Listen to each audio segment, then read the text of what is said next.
autour de 3 axes: l'identification des violences physiques, sexuelles ou psychologiques dans le sport, l'identification des discriminations sexuelles et raciales dans le sport et l'identification des problématiques liées à la gouvernance financière des fédérations sportives et des organismes de gouvernance du monde sportif bénéficiant d'une délégation de service public.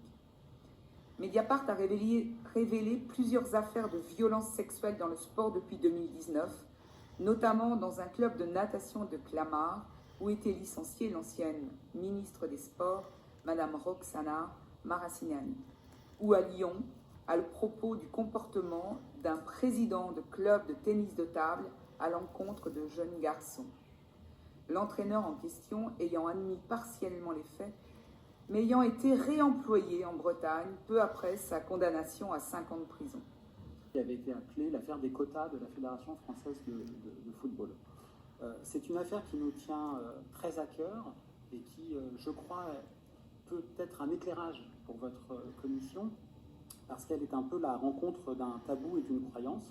Le tabou, c'est celui qui, pour certains, oui, même s'ils ne s'en rendent pas compte, même si c'est conscient ou inconscient, peuvent être les instruments de différentes discriminations. La croyance, c'est celle qui est mue par l'amour d'un sport, quel qu'il soit, d'un sport magnifique, ici, le football, et la passion qu'il génère, qui, comme toute passion, peut parfois brouiller la raison.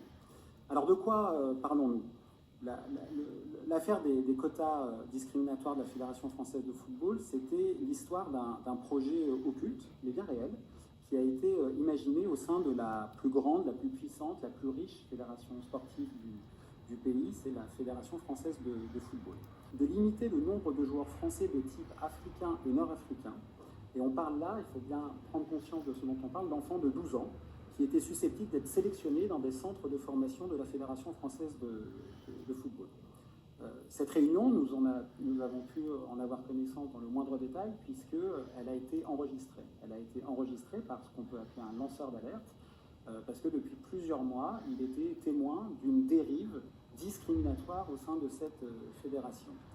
Je cite Laurent Blanc, « grand, costaud, puissant ».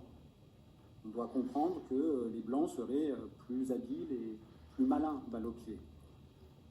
Laurent Blanc, toujours lui, s'étonne de la surreprésentation, d'ailleurs, du nombre de joueurs de type africain, excusez-moi de l'expression de type africain, en France. 2 points, ouvrez les guillemets.